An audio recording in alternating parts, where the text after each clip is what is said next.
ওয়ালাইকুম। আজকে নতুন আরেকটি ভিডিওতে স্বাগতম। আজকের ভিডিওটিতে আমরা বেশ কিছু স্পোকেন ইংলিশের গুরুত্বপূর্ণ স্ট্রাকচার দেখবো, যে স্ট্রাকচার গুলো খুব বেশি ইম্পর্টেন্ট হবে। আমি অনেক বেশি লম্বা করব না, তবে প্রত্যেকটা স্ট্রাকচারকে একবারে ক্লিয়ার করে বুঝিয়ে দেওয়ার চেষ্টা করব। চলুন শুরু করা যাক।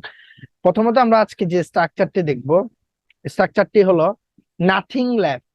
নাথিং লেফট আমরা মাঝে মাঝে বলি না, কিছু বাকি, মানে এই যে লস হওয়ার আর কোনো বাকি নেই, সময় নষ্ট যাওয়ার হয়ে গেছে আর বাকি নেই।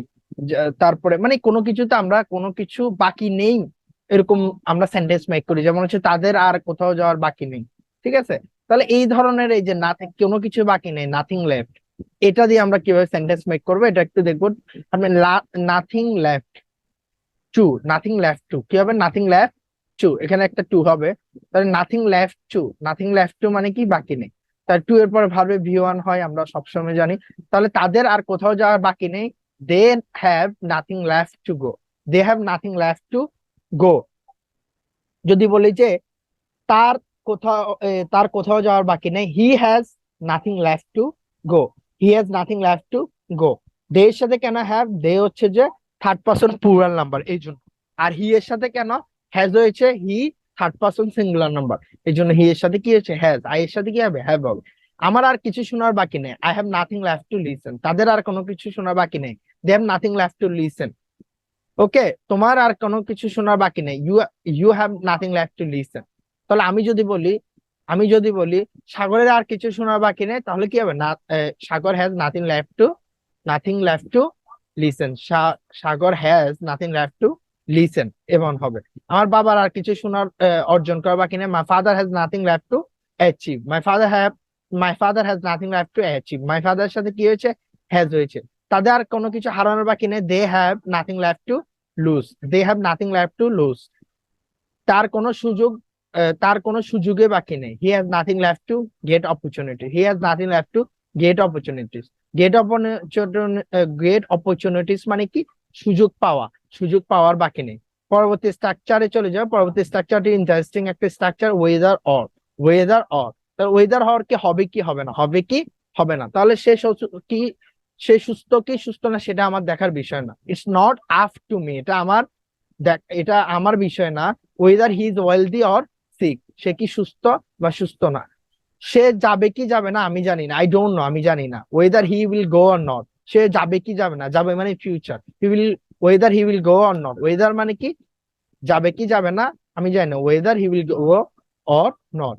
বাবা ডাক্তারের কাছে যাবেন কি যাবেন না এখনো সিদ্ধান্ত নেয়নি, তাহলে এখনো সিদ্ধান্ত নেয়নি, এটা আগে চলে আসবে। Father hasn't yet decided, yet মানে এখনো, ডিসাইডেড মানে সিদ্ধান্ত, ইয়েট ডিসাইডেড মানে এখনো সিদ্ধান্ত নেয়নি।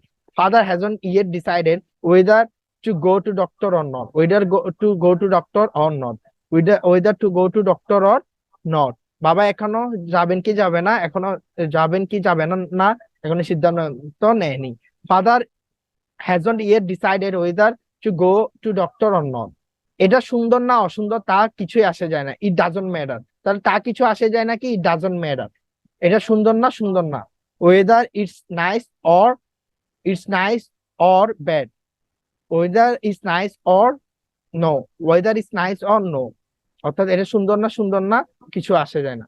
পরবর্তী স্ট্রাকচারে চলে যাই।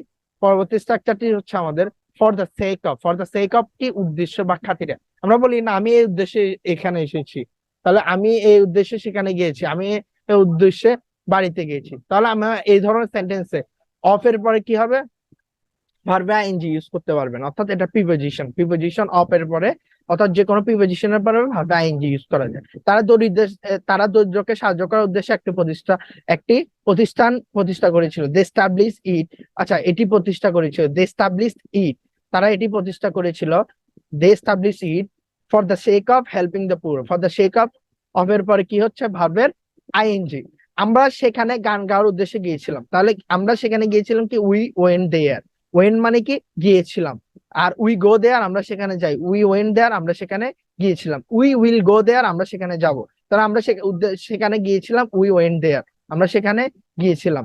গান শোনার উদ্দেশ্যে, for the sake of listening to music, for the sake of listening to music, for the sake of listening to music. আমি একটি আমি এই বইটি ইংরেজি শেখার উদ্দেশ্যে কিনেছিলাম। তাহলে শেখার উদ্দেশ্যে কিনেছিলাম। তাহলে প্রথম হচ্ছে আমি বইটি কিনেছিলাম, I bought this book for the sake of learning English, for the sake of learning English. I bought, আমি কিনেছিলাম। আই বাই দ্য বুক, আমি বই কিনি। আই বট দ্য বুক, আমি বইটি কিনেছিলাম। তারা তাকে উপকারের উদ্দেশ্যে উপদেশ দিয়েছিল। তারা তাকে উপদেশ দিয়েছিল। তারা দে অ্যাডভাইস হার, তারা তাকে উপদেশ দিয়েছিল। For the sake of benefit, for the sake of benefit. এখানে আরেকটা বিষয় হচ্ছে যে ভার্বে আইএনজি ছাড়াও ফর দ্য শেক অফ আমরা চাইলে এখানে নাউন ইউজ করতে পারবো। For the sake of benefit, benefit, for the sake of benefit, বেনিফিটের উদ্দেশ্যে তারা তাকে উপদেশ দিয়েছিল। আজকের লাস্ট স্ট্রাকচার আশা করি আপনারা অনেক এনজয় করবেন। স্ট্রাকচার হচ্ছে আই কুড নট, মানে could not but. Could not মানে কি না করে পারিনি। আমরা থাকে না, আমি এটা ওকে সাহায্য না করে পারিনি, আমি সেখানে না গিয়ে পারিনি, আমি এটা না বলে পারিনি, আমি জবাব না দিয়ে পারিনি, এরকম আমরা বলি না? তাহলে আমরা এখানে কুড নট বাট, বাটের পরে কুড নট বাট এর পরে ভার্বের কি হবে? V one. আমি তাকে সাহায্য না করে পারিনি, I could not but help him, I could not but help him. আমি সেখানে না গিয়ে পারিনি, we could not but go there. সে আমাকে কল না করে পারে, he could not but call me. আরেকটা জিনিস মাথায় রাখবেন, মডাল ভার্বের ক্ষেত্রে আমি হি সি অর্থাৎ থার্ড পারসন সিঙ্গুলার নাকি প্লুরাল সাবজেক্ট কি এত কিছু মাথায় রাখতে হবে না। সবকিছুর সাথে কি হবে? ভার্বের ভি ওয়ান হবে। সবকিছুর সাথে ভার্বের কি হবে? ভি ওয়ান হবে। তাহলে সে আমাকে কল না করে পারেনি, she could not but call me, she could not but call me. তারা বৃদ্ধ লোকটিকে সাহায্য করতে পারে, দে কুড নট বাট, তারা পারেনি, help the, help to, help the old man, সাহায্য না করে, দে কুড নট বাট, তারা পারেনি, হেল্প দ্য ওল্ড ম্যান, তারা বৃদ্ধ লোকটিকে সাহায্য না করে পারেনি। আমি ক্লাসে না এসে পারি, I could not but come to class, I could not but come to class. Thank you so much. ভিডিওটি ভালো লেগে থাকলে লাইক করবেন, সাবস্ক্রাইব করে পাশে থাকবেন। আসসালামু আলাইকুম।